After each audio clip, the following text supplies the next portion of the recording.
次は、金輪継ぎというものになります。金輪継ぎは、水平でね、水平で結合させて、刺すことができる、追っかけ継ぎ、ね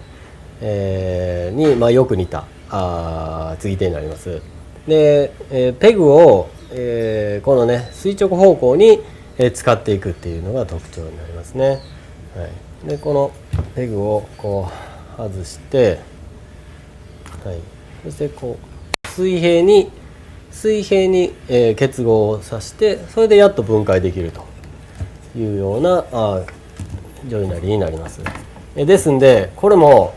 水平の動きが取れるような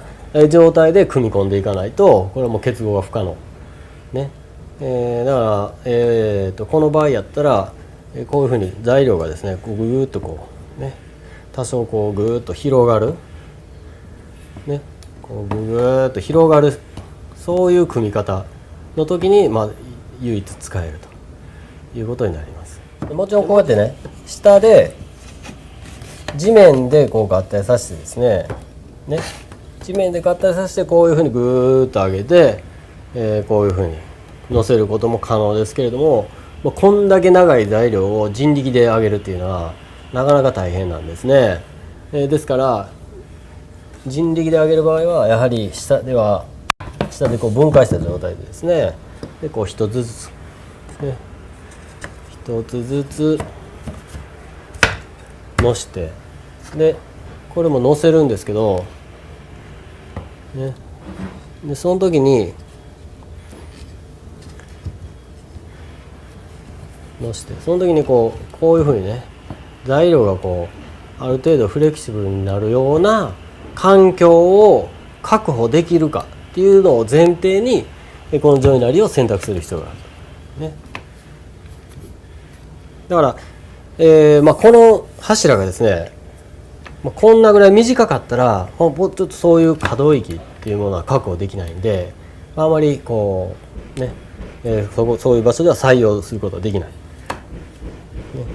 ね、です。こんだけこう長くてですね、またここにもブレスが入っていない、そういう、ね、割とフレキシブルな状態で、これが採用できるということになります。でこれも、継ぐ位置ですね。ここの芯から、ここまでが150ぐらい、になります。で性能としたら、これでこのペグを打ち込んでですね、材料が寄せ合ってひっついていきます。そして、こういうものでですね、材料がこうずれない、材料がこういうふうなずれが発生しないように、こういう目地を、作っておく。でこれはもう3つ作ってますけれども、これも1つでも全然十分です。その代わり両側にね、